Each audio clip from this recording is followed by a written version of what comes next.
Hello! So I'm so excited. I've got here for last literally 20 minutes or half hour.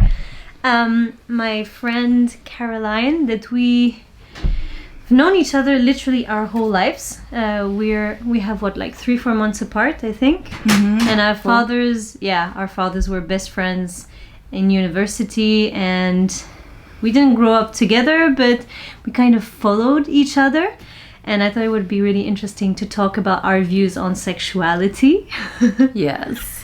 And yeah, do you maybe just want to say a few words, like what you're doing now and who you are? Because it's just so funny. We both come from like posh mentality families, and we ended up being like complete rebels and not going into the same path as our parents at all, and working actually with shamanism and sexuality and coaching and self-love.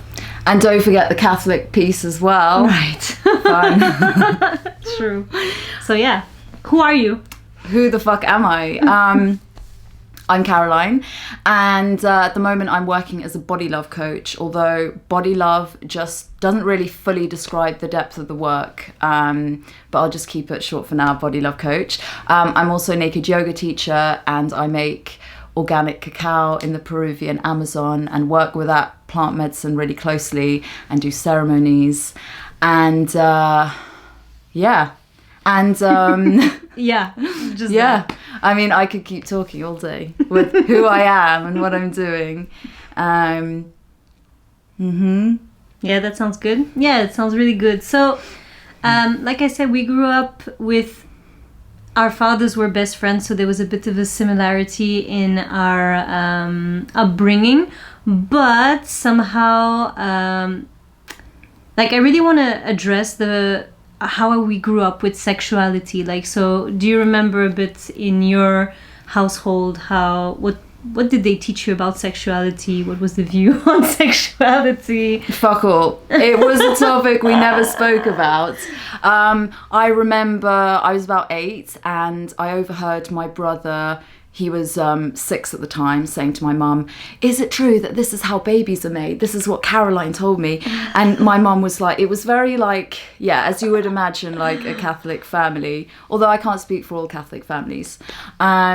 So it was something, you know, quite shameful. And I even remember my mum saying that sex is overrated. And yeah, just really got this idea that sex is only there to make children. And then a kind of shared memory that I have with Amanda, we were about, I don't know, 10, 11. I don't remember this memory. Yeah. So we were in Geneva, which is where Amanda lives, and we were cutting out the prostitute adverts from the newspaper and making... I'm sure that was my idea. Yeah, it was. And making this beautiful collage of the prostitute adverts, and I think we also put, you know, cut out bodies of... pictures, yeah, pictures as well. And we went and showed our mothers, and the two mothers reacted very differently. Amanda's mum was like, "Oh, Amanda." My mum, you know, was horrified, and that's when I experienced my first memory of sexual shame or shame in general. So it's really interesting how same situation, and we internalized it really differently. But you say you don't remember it. I don't remember this specific event, but I do remember having this obsession with the prostitute ads actually. And So I think good. Yeah, I think I even called one day and hang up because that was really... That's so good. Yeah, I was really attracted. There was really something about the sexuality, and I tried to remember what I've been taught about sexuality, and actually I don't remember anything. Like, and I tried asking my mother, like, what did you guys say about sexuality? And she was like, it was never really taboo, but we never spoke about it. She said that just kind of didn't come up. So, but what did come up, I really relate to the shame, because there was a lot, like, you know, siblings, cousins, whatever. There was a lot of like child masturbation and playing around with sexuality. And I remember that we had to hide. That was very shameful if anybody knew. Like, I just remember already the consequence, but I don't remember anybody telling me it's shameful. And then I remember myself like trying to find the ones that were masturbating and pointing them out. Yeah, total bitch. Wow, what a fucking snitch. Complete snitch. The wank snitch. The wank snitch. Oh my god. Thank God I'm not called like. Well, I might still be a wank snitch, but in a much better way today. I think also as children, even though we might internalize a lot of and pick up on a lot of our parents' sexual shame. So if it's there, you know, we'll energetically absorb it, because that's, as children we do that with our parents' baggage as well. Yeah, I really think that's probably, it's like my mother said, she kind of said, well, she was abroad Catholic, and that she said it's in her mind, and she still has blockages around sexuality today. She said that she doesn't remember teaching anything like, oh, sex is shameful, but she said I wouldn't be surprised that the energy was there. Yeah. And so how was your relationship to sexuality when you were a teenager? Well, I think I remember feeling my first feelings of turn on in my yoni quite young, maybe 5 or 6, and I didn't know what to do with it. I didn't know what it was, so I think I really buried it. And throughout my teenage years, I hardly ever masturbated. I kind of hooked up with boys from the age of about 14 or so, but it wasn't, I think for a lot of people who aren't brought up in like really conscious sex positive environment, you know, we're relating to it in not a very conscious way. So I kind of had my main sexual awakening at the age of 30. So I guess you could say it's a late bloomer. But then, how old are you now? I'm 34. So yeah, I think definitely there was bearing of the sexuality from the age of 5 up until 14 or so. What about you, Amanda? Yeah, so me, I remember that I started masturbating when I was like 8, and I remember having a lot of sexual fantasies before that even. I had a lot of fantasies like the priest and mommy and daddy, like not my mommy and daddy, but like getting together, the doctor. Like I was already very kinky under 10. And on the opposite of you, I remember I was masturbating all the time. I was obsessed with sex. Actually, it's really funny, this ad thing about the prostitutes, because I completely forgot about it. But I had a fascination for sex, and I remember as a young child, I was touching myself a lot, like in the shower, or like, if you go in the swimming pool and there's the water coming. I remember this kind of masturbation. And then as a teenager, I would literally masturbate all the time. Like I would arrive late to class because I couldn't stop masturbating. And my sexual activity started, I think, when I was 15. And then for the first few years, it was like, I was so horny constantly, and it was overpowering me. It felt very destructive. It really didn't, I really didn't feel friends with my sexuality. I didn't feel any love or connection. It felt like an intense desire to do something, and if I don't fulfill it, then I'm gonna feel bad. And so I would, as a teenager, I would usually get drunk. I think first sex sober, probably I was 21 or something like, probably something like that, or 19, maybe 20. But in my 20s, and from 15 to 20, I was always drunk. And I didn't have fixed boyfriends, so that also made that happen. I think 20, I met my boyfriend, the first boyfriend, so Ricardo. Ah, yes, El Mexicano. El Mexicano. But my sexuality was, my sex drive was really high, but my sexuality was so unconscious and so overpowering, and sounds fun. It's compared a lot to like men's sexuality, where they just want to have sex all the time, and I had something really, really similar. And so you said in your 30s something changed, so what is that? Okay, so the context was I was in a relationship where I no longer had desire for my partner. And, you know, I did that classic woman thing of blaming myself and thinking that there's something wrong with me. So as a result, I did a course called Sexual Awakening for Women, which is a kind of tantric-based course. And that's when I discovered the awesomeness of making your sexuality conscious and seeing it as something sacred, not just a bodily function and another physical desire. So that started me on the path of conscious sexuality. And then it was after the breakup of another relationship where I read this amazing book called Sex Drive about, it's by Stephanie Theobald, and she goes on this road trip across America, researching a book about masturbation and also just relaying how transformative masturbation was for her. And I realized I need to start wanking more, but in a kind of conscious, sacred way. So that was another like big piece that just kind of dropped me deeper into myself. And I see it as this ever deepening conscious journey. It's like we don't just arrive at the space of sexual enlightenment and that's it. It's like infinite. And you have, or had at least, a really strong and important sexual self-pleasure practice, no? Yeah, so I was doing that consistently every day for well over a year. In recent months, it's kind of taken a different form. So, you know, for that period of a year, it was like, you know, all about stimulating the yoni, having orgasm. And there's great healing power in orgasm. And now it's sort of evolved as I'm seeing that a conscious self-pleasure practice can also be something really gentle. So now I'm just caressing my body and doing pussy breathing. But I imagine it's going to just keep evolving. And I've let go of that attachment to what it looks like. Before I was like, I have to have an orgasm or it won't be healing enough or something like that. Oh my God. So much pressure. Oh, I know. That's that yang kind of / masculine form of sexuality. It's like the goal, it has to look a certain way. Yeah, I actually really, really learned a lot when I was doing these sexual shamanic retreats about how basically our sexuality in this society is very...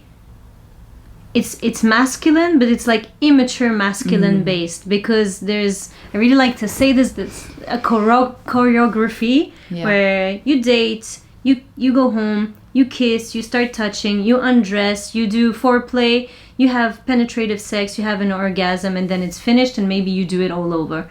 And there's really this dance, and I remember that at some point, sometimes I wanted to stop in the dance, like I would be super happy after the undressing to stop, but I'm already caught up in the dance, you know, it felt very awkward to stop the dance there. I remember having some pressure of like, but we started, or we're just gonna stop like this. Like, I felt it was really, really difficult for me to get out of this dance. And I actually really learned a lot with my partner, my Eden, my current partner now, because he's really, really understanding. But yeah, what you were saying, like this blaming, like, oh, there's something wrong with me if I'm not feeling sexual drive, or if I'm feeling like I just want a piece of it, or if I just want, even if I just want penetration or just the orgasm, but not the play before, or if I just want a bit of play, but I mean, everything that was out of this dance, I felt I could not really ask, because I'm calling in someone and like, you know, like inviting them into something that maybe they don't want to be doing. And to finish that idea that the conscious sexuality is really about anything with sexual energy is it's a wave. So it comes and it goes. It's normal to take breaks. It's normal to want, to not want. And it's important to go with that flow. So true. Rather than it being this linear trajectory, following these steps.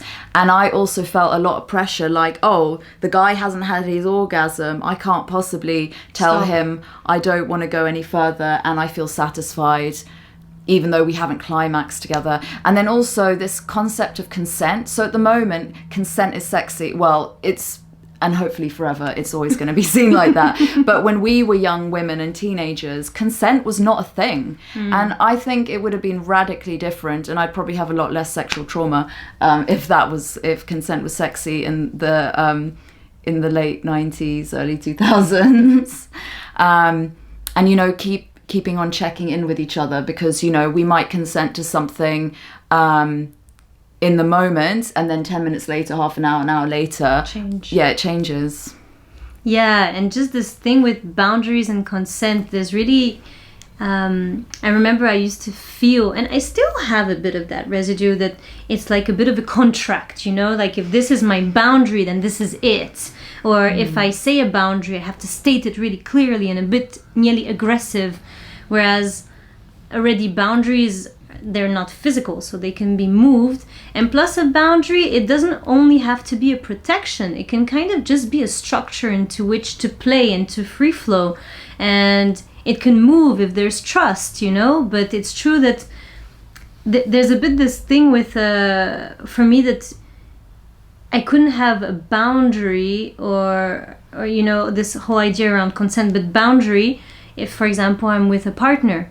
If we're in a relationship together, if we love each other, why do I need a boundary? Why do I need to protect myself of anything? He's not an attacker. And there was a whole thing around, wow, how do I deal with this need for my own, trusting space, and without projecting that the other one is like being an intruder or something. So I find that we really need to learn more about boundaries and consent, actually. And like you said, I really like that you said consent is sexy.